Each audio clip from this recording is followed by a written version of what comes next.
Hello everyone, this is Mr. Smith. Thanks for joining me again, talking some chemistry. Today we're going to talk about ionic and covalent bonding, specifically their composition and more so two of the properties that they have. We're going to do a virtual lab using new software, a new platform that we bought just a few months ago. So it's called Pivot Interactives. Most of the year we've been doing PhET simulations, which have been great, but Pivot Interactives actually take videos of actual labs. And so instead of just giving you kind of multiple choice questions and numbers and words, you can actually see kind of pictures and videos and actually see some of the science and the chemistry happen. So I'm going to, and I have, and many of you have joined it. This is the first time for my third and fourth period class, sixth period. You've done one lab earlier in the year, so thank you for that. My third and fourth period class, this is your first. So the past couple of days I've been giving out, I guess yesterday, I've been giving out the link for you to join this roster. So I'll do that again. Once you do join, you will see your class and your lab. I have assigned this. You can see it's accepting responses. So what I wanted to do with you, so you know how to use this site, we don't want to, I know every time we give you a new site to use, a new platform to use, it takes a little bit of training. So hopefully it's worth both of our times today. So I'm going to just preview it and try to keep my picture out of the way. So 6.3b, properties of ionic and covalent bonded substances. 6.3a was kind of the explanation. That was the edge elastic worksheet, the play posit, talking about those properties. Now we're going to do a bit of a lab for it. So we're going to do two of the properties. So the first one being conductivity. So when you scroll down, you're going to see the parts. You can see it's 20 points. So far we have 0%. I'll do some of this with you. And so here it is. So here's the video. When you click play, the video plays. So it's all kind of queued up of real scientists doing real chemistry. It's not me. It's built into the program in this case. So there it goes. They added in some sucrose, which is sugar, table sugar. And this is a conductivity meter. So you can see there's a battery, two wires. The red wire goes into the water. The black wire goes to the light bulb. The two metals, we call these electrodes, are not touching each other. And so they need help. They need to be in a conductive solution so electricity can go from one metal plate to the other metal plate, from one electrode to the other electrode, to close the circuit and let voltage and amps and current go through that light bulb. So water itself is not conductive, and apparently neither is sugar water. Otherwise, this light bulb would glow. And so you can watch this again. Start over. Triangle for play. If you hit fast forward, doesn't really do too much. Backwards doesn't really do too much either. I can pause it and go kind of screen by screen, which is what these things do.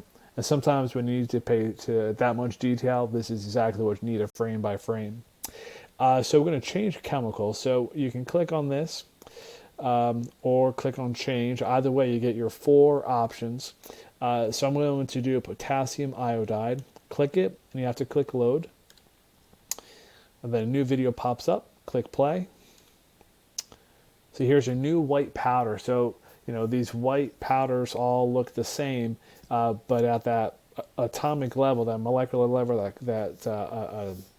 that small scale, nanometer, picometer, angstrom level, quite different, especially in the context of valence electrons. So here's our conductivity meter. The light is glowing.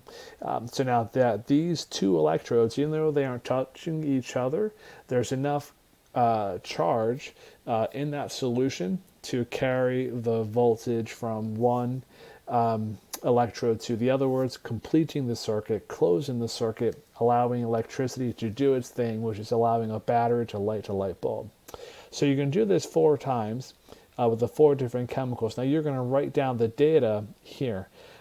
Play each video and observe which solutions conducts electricity. So you're going to check off the boxes.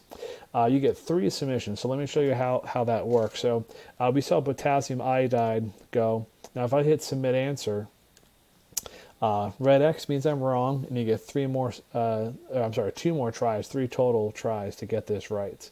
And so you have to kind of go through the video. So if I can do another one, submit answer. Red X means no, 1 out of 3 left. Now I know the answer, and I'll do this one with you and for you. So copper chloride, I'll show that. You can go back and rewatch the video again. Colorful solutes, copper chloride, copper 1 chloride, Roman numeral 1, if you guys remember that, when we did our ionic and covalent one there. So maybe I'll fix that to put a 1 there. So stir, stir. You can skip ahead a bit. You can drag this forward so you can get to the good stuff, which is that conductivity meter. I'll press play, and the light bulb is on. So looks like copper chloride and potassium iodide are good. Iodine, I'll do that fairly quickly for you. Load and play. And again, you can kind of skip ahead. Iodine's kind of a purplish black solid. Doesn't really even dissolve too well in water. But here we go. Light bulb's going in. Press play. And the light bulb did not turn on. So that does not conduct. So these are my 2 correct answers, and I'm going to hit submit answer. Now I get a green check. Now I get my points, and now I can move on. So now we're going to ask some questions about the composition of these, what elements are here. There's the copper 1 chloride. Let's see if I can remember to put the copper 1 chloride here between now and when you guys see this. So here is a periodic table. Metals, metalloids, non-metalloids kind of go back and forth between the elements that are here versus the color, the location on this periodic table. And here's the question.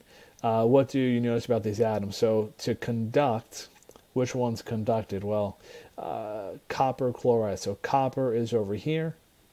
The chloride is over here. So metal, non-metal. Potassium iodide. Potassium's over here.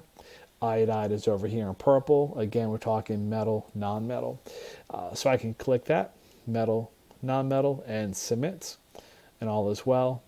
And then the same question about the ones that do not conduct. And so you'll go back up here, look at your formulas, see what their classification is, and then select all that apply there.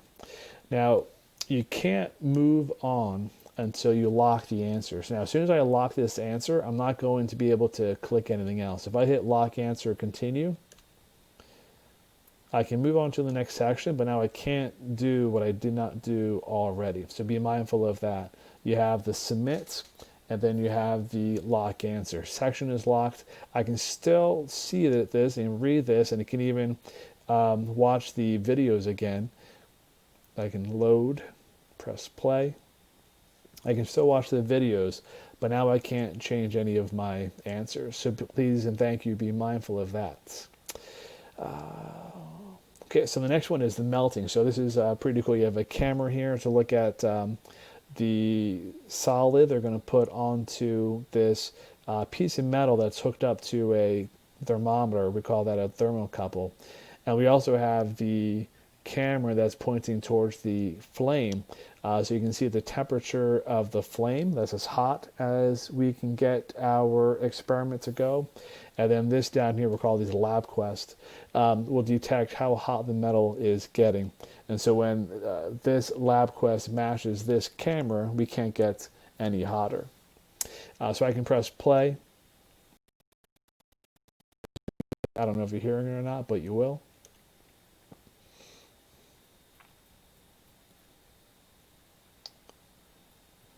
So that'll be that, and there's directions kind of built into the video that can help you answer this question.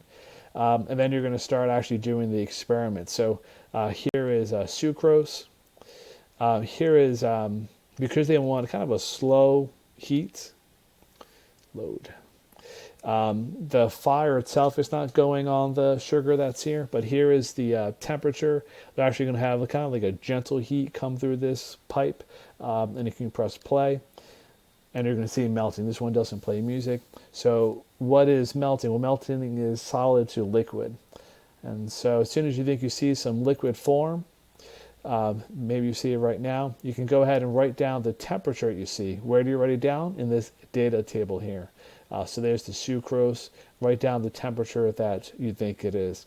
We're just going to get approximate. We're really looking for relatively high and relatively low in terms of your trends for ionic versus covalent, your generalities.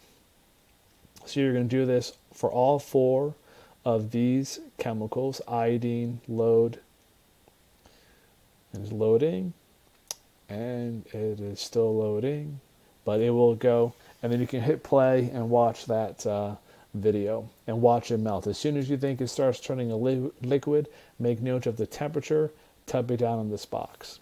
Then you have a question to answer. Now you can move on without actually answering it. The pivot's not going to stop you. But I want to show you all the sections. So now I cannot click these. I got my 0 points. I didn't type in any data. I'll lose those 2 points. So be mindful of that, please. And so now you're going to keep going. Part 3 is making predictions for new chemicals. Decide which ones are ionic, what will have, which ones will conduct electricity. Keep clicking answers. You get 3 tries. Which one's going to have a high melting point? Keep clicking answers. You get 3 tries. I'm going to move on. Testing your predictions. So you made your predictions, and now you're going to watch those things. The first one is the conductivity. These are the 4 new chemicals, and you can watch to decide if they conduct electricity or not. And then you can do the same thing for the melting to see if which ones were the high ones, which ones were the low ones. Answer the question, lock answer, continue.